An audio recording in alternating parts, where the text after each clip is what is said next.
Kelly Leary here. I'm interviewing Debbie Bishop. I tell you, never even gotten that before. This is Dr. Debbie Bishop right here. Debbie. She was my former principal 3 years ago at Ware Shoals Primary School. I served on her leadership team. During that time, we were going through CSI. And so,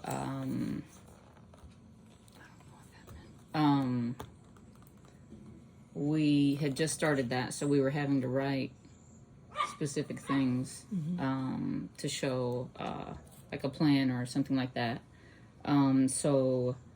Enough with the introduction. So, Debbie, why don't you give us some background information about how you kept up with the changing methodology in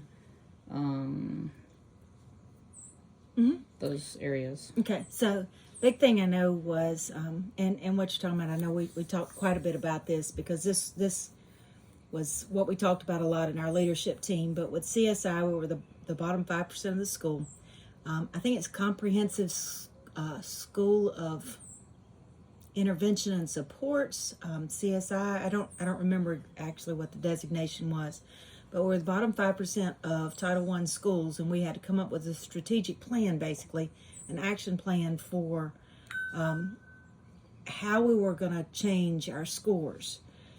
So one of the big things that was right then, and this is where we spent a lot of time, was we talked about we didn't have like a phonics plan or a literacy plan at that point. We had a literacy plan that was just a plan, but we didn't have any curriculums or any specific ways to teach reading in particular. And so we researched, and I know you remember that when we all got together and we looked at Lucy Calkins. The school district I was in before used Lucy Calkins, and I had seen great success with it, but things change all the time. We purchased Lucy Calkins for the whole school. We trained everybody in Lucy Calkins, and I don't know if you remember we had the teachers come from another school, and they spent several days teaching all of us how to teach reading using Lucy Calkins, and it was very scripted, and there was a lot of pushback, but we had great progress with it. Yeah. I know that the big thing since I left the school 3 years ago, that was when the first year of CSI was whenever I left. After the first year I left, the big thing was, I know you had told me that the principal was trying to change what they were teaching. Right. What was he? Do you know what he was trying to change to? No, just he wasn't enforcing like the scripted and everyone doing the same thing, and so it kind of had gone to where they weren't knowing the same. The kids weren't at the same level because instead of it being everyone should be here at this point, like they were trained, it was kind of all over the place. Right, yeah. How it was, yeah. I know that Mandy told me too that maybe a year or so. I don't even think it was a full year that he had to change back and use exactly what was written. And I know that's where we've kind of had, you and I have had a lot of debates about, what we wrote was supposed to be used for 3 years, and the principal changed, right? And the next principal didn't want to use what I had put in a plan. Yeah. Although it wasn't me, it was us as a leadership team. So I guess superintendent, State Department, someone said he still had to use what was in there. Yeah.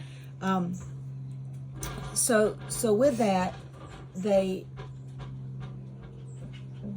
really big thing that happened, and this is where I felt bad, because as the leaving principal, the new principal wanting to change stuff, and he couldn't change stuff.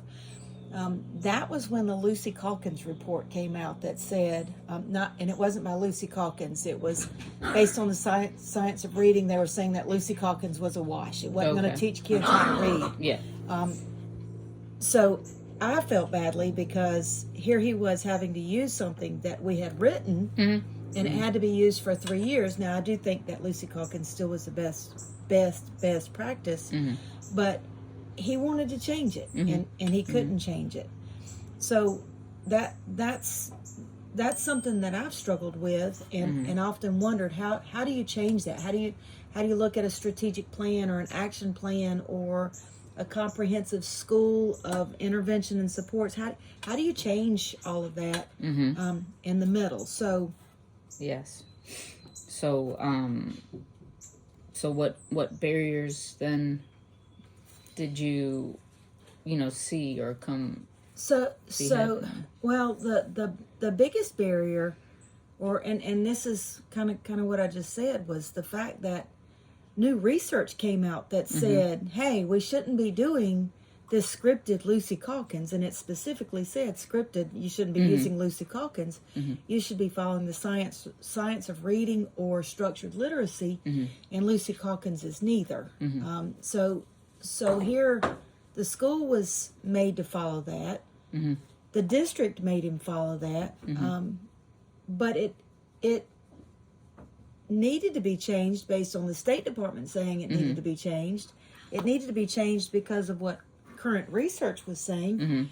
So it made it really difficult. The district I'm in now, we just threw away. We had no barriers to that. We just said, you know what, we're using, because where I am now used Lucy Calkins also. Everybody was using it back then. Yeah. And so we just ditched it. Okay. We just said, okay, we're not going to use it.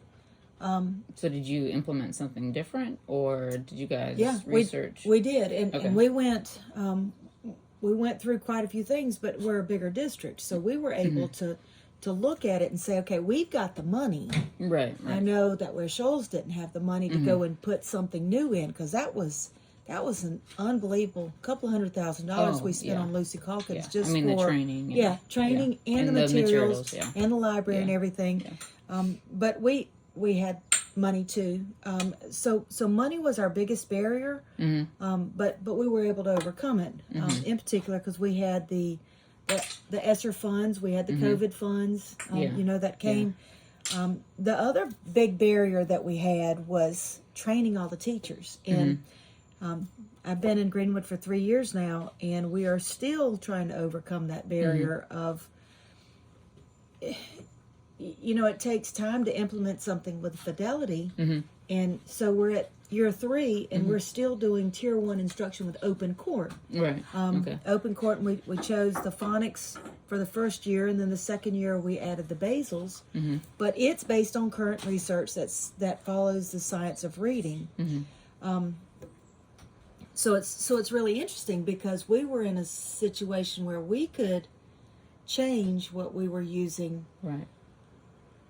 Because we weren't under a CSI designation. We didn't have to have State Department permission. We had the money to be able to do it. And I know in Ware Shoals, with it being such a small school district, that wasn't able to happen. And so how did you overcome those barriers then? Yeah, and I'm gonna say we did. I don't know that we can say overcome in the past tense, but we have worked to get everything. Yeah, I mean, because we're still working on it. It's we had a meeting just last week that we were saying, we're still trying to shore up our tier 1 instruction using open court. So it's not something that's easy to do, but we also had a school board that was supportive. We had the money. Without those things, I don't know what we would have done. We would probably still be using Lucy Calkins. Right. Something I failed to mention also, interestingly, whenever I started in Greenwood, we just had a new superintendent, just had a newly hired superintendent, and he interviewed everybody. So this goes back as well to him as a leader. He interviewed, I remember he even pulled me in and interviewed me as a director and said, what do you like, what do you not like? And I was on the fence with Lucy Calkins at the time, but I asked him about it. I said, are we going to continue to use Lucy Calkins? And he said, no. He said, a lot of people don't like it because it's so scripted, and they don't like having to follow a set plan. So we're going to change something. Yeah. We're going to change that and find something new. So overcoming the barriers that you just asked of using something new, putting in something new, trying to stay up with the State Department and the best practices that were out there were really difficult. But it Yeah. took a leader to be able to say, "Hey, we're going to do it. I'm going to find the money. We're Yeah. going to have the money. We're going to do it." Yeah. So Yeah. very interesting. Well, I appreciate your time and Yes. sitting down and talking with me about this. Absolutely. So, Anytime. thank you very much. Absolutely.